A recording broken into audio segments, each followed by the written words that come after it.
Yun naman. Stage name. Balita namin parang kayo daw yung papalit sa tahanang pinakamasaya. Ano comment mo dyan? Yung TikTok lang.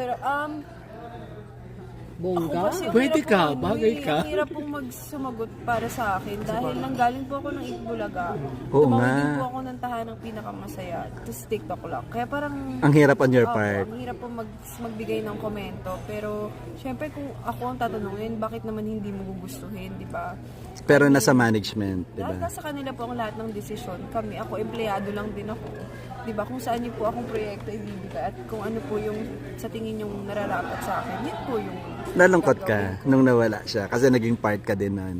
Oo naman po. I feel for not just their host, pero yung crews and staff. Yun po yung siguro masakit lang din. Kasi biglaan, hindi expected ng lahat and mahirap mawala ng trabaho. Mm-mm.